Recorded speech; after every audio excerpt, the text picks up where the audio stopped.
What's going on, everybody? Ian Walsh here, Hard Money Bankers.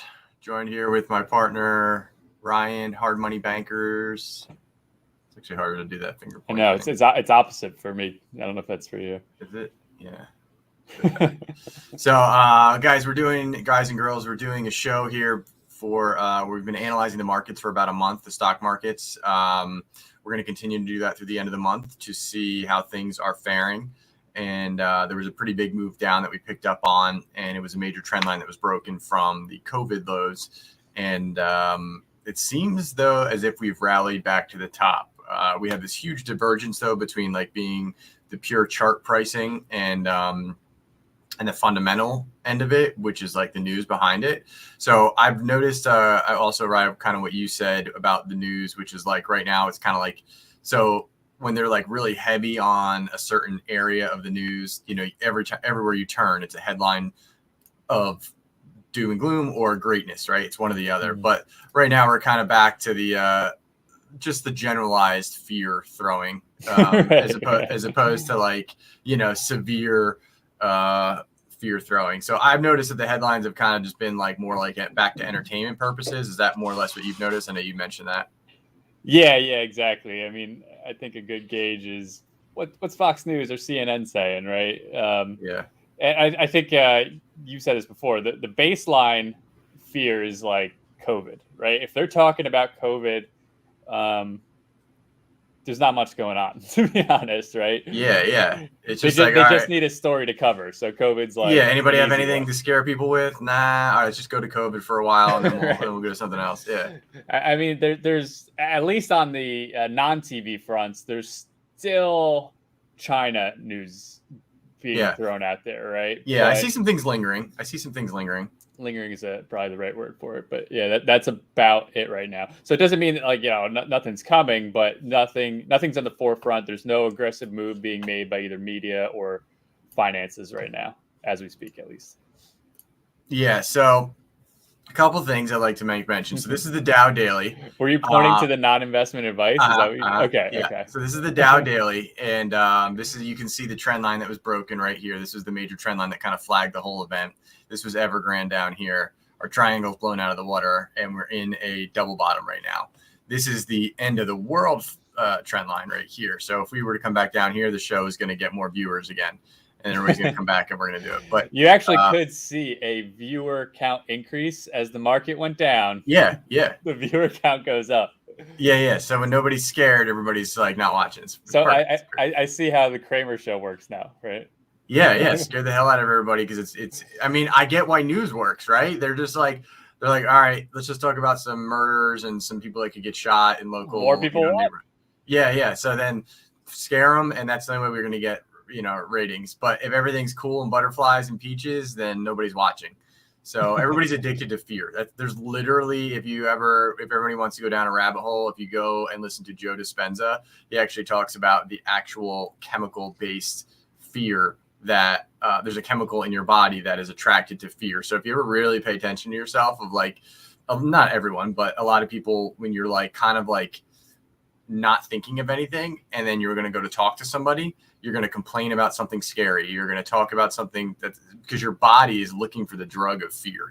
But that's a whole different conversation, a whole different show. We could do a show on it. It's a good one. It's a really good topic. Yeah, you know, it does actually play into the stock market. It does play into real estate, right? For sure. So yeah. It's the emotion of fear, and your body gets addicted to it, and then it fills your thoughts fill those voids. So, anyways, I know yesterday we were talking about volume, but so volume, one thing we need to see at the highs are. Hey, look at the comment from Jennifer. It's great seeing. Joe Dispenza. Yeah. Awesome. Yeah, Joe Dispenza's. So there's a lot of like. This is something that Ryan and I do quite a bit of on the, or maybe we'll do a whole month of show on that stuff. But that is really going down that world. Yes, 100,000% psych effects business. That's true. So, but yeah, you have like Abraham Hicks, Joe Dispenza, Neville Goddard. Like there's a million, you know, and then you have like the New Age manifestor, law of attraction type. Like there's a whole bunch of different names. But in the seed of all of that stuff, though, whether some of their techniques or their input or their what they're trying to put out there is correct or not, the seed or the basis or the roots of all that stuff is so true. Coming from anyone, like the information is legitimate. Your brain, your thoughts are things, they're energy, and they create your reality. It's just how it is. So, but Joe Dispenza, I think his approach is good because it takes like it's the first one of that group or that bunching that's really taken like a real scientific approach. A modern scientific approach. Modern scientific. Yeah. So like it can make it more tangible for the average person that needs like data and needs, this stuff to believe one thing or another. But even then, even with his data and even with him showing like, 6,000 brain scans and stuff like that of how the brain interacts, he fully acknowledges that like, that's just like how we make it, how people can talk about it, and have like a scientific conversation. But he's like, your mind is connected to a source energy, which you can actually see a field around you. So like you immediately, even at the most scientific level of this, that modern science in that kind of stuff, you're still going to go right out into the ether of, things that there's a whole realm of world around our brains, beyond our brains, that really is way more informed, and it's the eternal source energy, as they say. So anyways, Jennifer, there's Joe Dispenza. He's good to listen to. He's a great take for people that kind of want to enter that world, I think, from the tangible modern science aspect, and then kind of he really opens up those ideas, I think, well for people. So anyways, back to the market. So one thing we said we wanted to see was going to be volume at the new highs. So these are all-time highs. We cracked them yesterday, at least on the E-mini we did, the Dow E-mini. And I wanted to see, convincing highs. Typically, you want to see like a surge of volume because that's a surge of participants. Now, the last time we made new highs was right here in this area, which would be somewhere around here. You kind of have to use, so volume is more of interpretive. It's not typically like a fine item from the way I've learned it, a fine item like surgical procedure. It's more of a gross interpretation. So I would look at this entire circle and say, this is about the volume at the top here, this last top that we made. So over the next, week or so, you'd really want to see more than this showing up to convince me of this. I also you want to give a quick, just in case anybody's not even sure what volume means. What is volume showing? So the volume, the bars down here are the participants on the day. So this is how many people committed to trading that day. So if you took a trade, you're somewhere in this mix as one, person. Now the volume over here is 160 million. Is that million over there? I can't really see, but there's just billions and billions of dollars per market. Just trillions of dollars every day traded in the markets. And but you can measure the amount of participation, and participation is commitment. Commitment to, was it long? Was it short? Now there's a whole level of interpretation to that. But there's certain things I like to see that add confluence. So I want to see if this is like a really good top. You want to see that this kind of volume really coming in over here. Right now, you've got about the same amount of volume on the first breach, which is yesterday, but it doesn't really give a whole lot of information. You need to see how this kind of forms up here to really settle in. Because if this doesn't, really rev up and go up here, you can easily get yourself into a position pretty quickly where,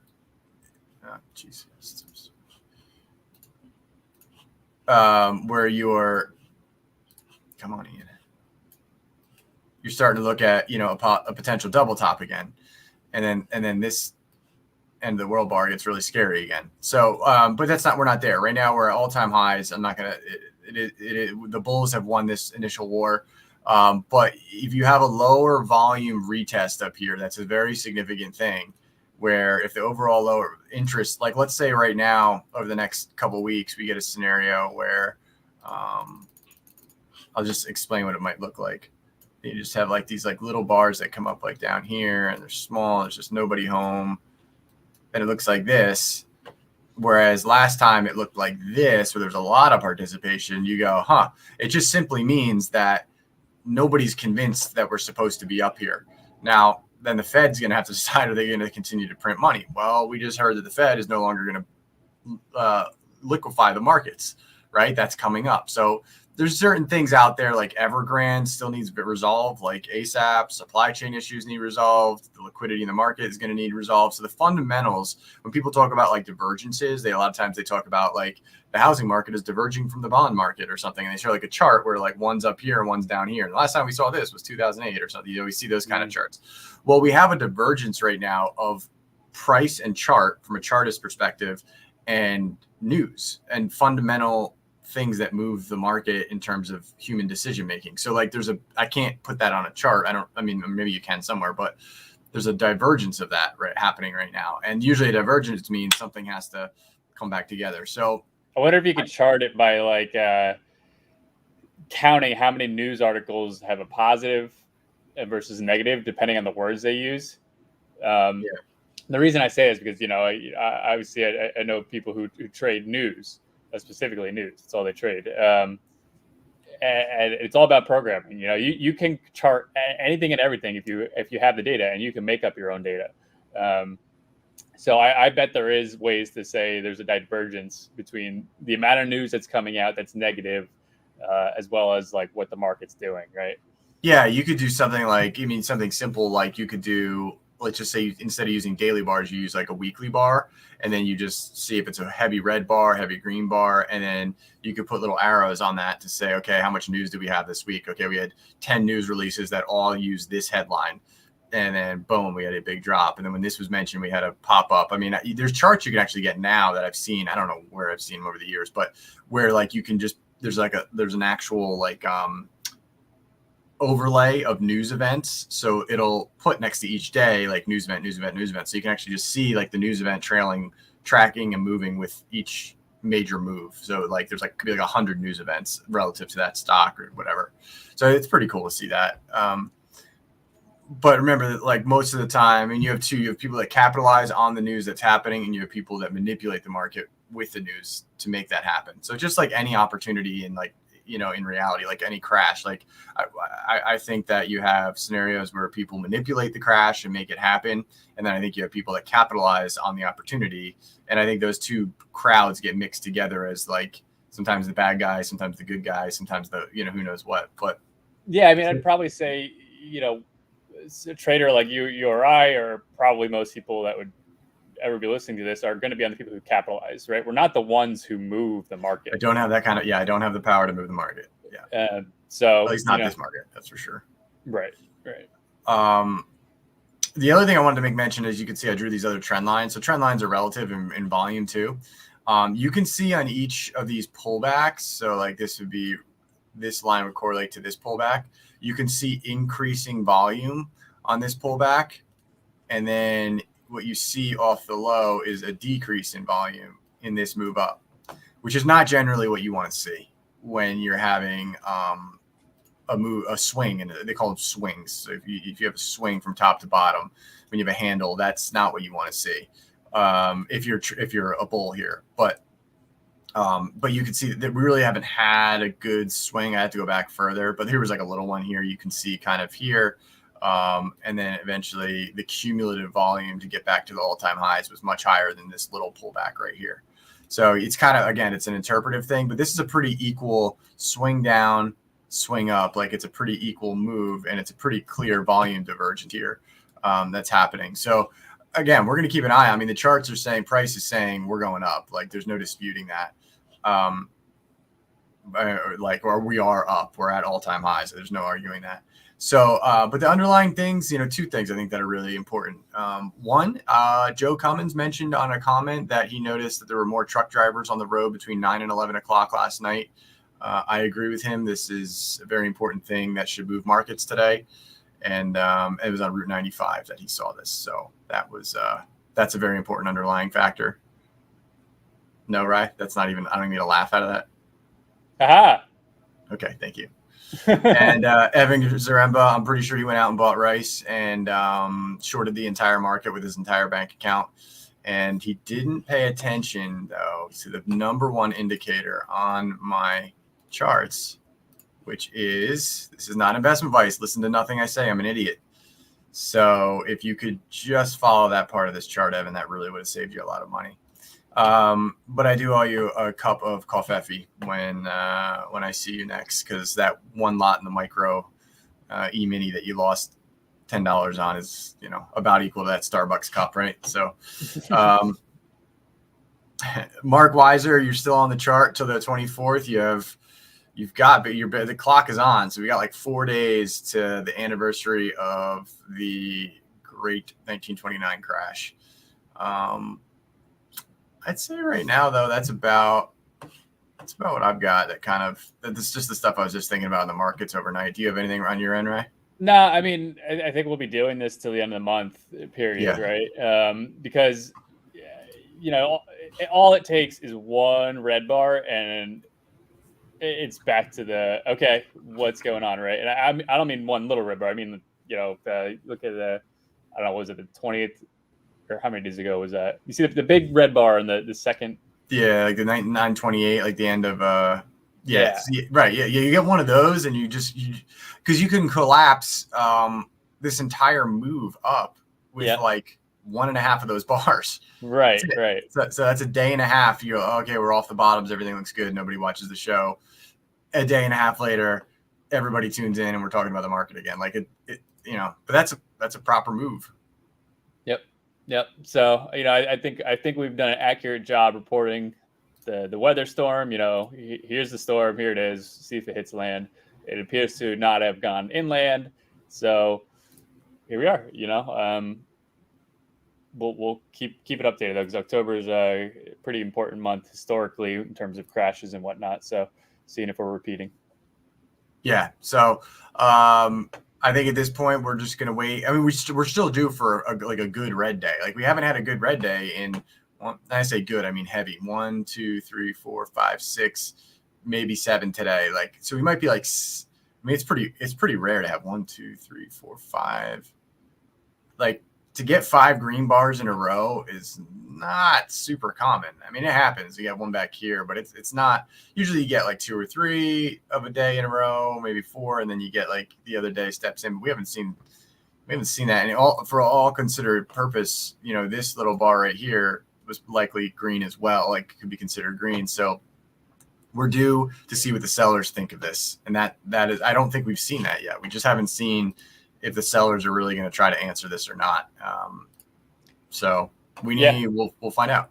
I mean, to go down conspiracy theory lane real quick, if it is controlled, the media is definitely being controlled on the whole supply shortage, China situation, right? They're intentionally not informing us. So if it does come red, I just follow up on the news and see if there's a massive dump of all of the stuff we've been talking about. They've just been holding back on.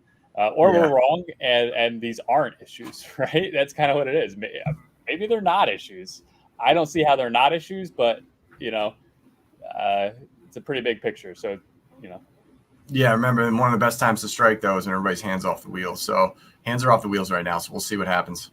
I mean, if you look at Facebook posts, people go like this: hands off the wheel. Hands on the wheel, hands off the wheel, hands on the wheel. Yeah. Look, no hands, no hands.